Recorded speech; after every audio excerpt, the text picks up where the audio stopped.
В Айхале прошел открытый турнир по пауэрлифтингу «Помост Айхала». Соревнования посвятили Дню Конституции России. В этом году география участников турнира была обширной. Спортсмены представляли удачный, мирный, светлый и Айхал. За ходом состязаний наблюдала и наша съемочная группа.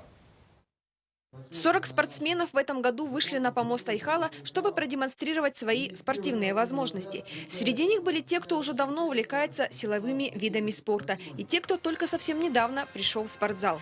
Открытый турнир по пауэрлифтингу в Айхале проводится не впервые, с каждым годом собирая все больше участников.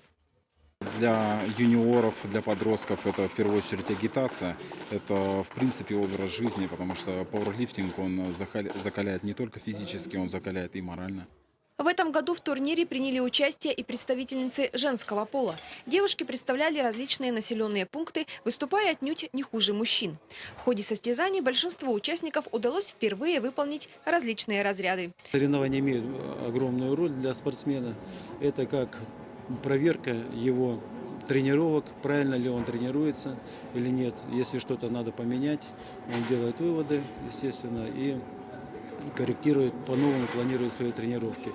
Железный спорт в Айхале в последние годы становится очень популярным. Сегодня в спортзале занимаются силовики разных поколений. Судя по географии участников турнира, этот вид спорта востребован и в других населенных пунктах Мирнинского района.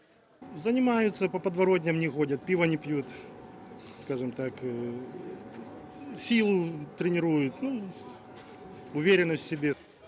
По итогам состязаний в каждой весовой категории были определены чемпионы. В командном зачете первое место заняла команда Айхала. Вторыми стали спортсмены города Мирного, на третьем месте город Удачный.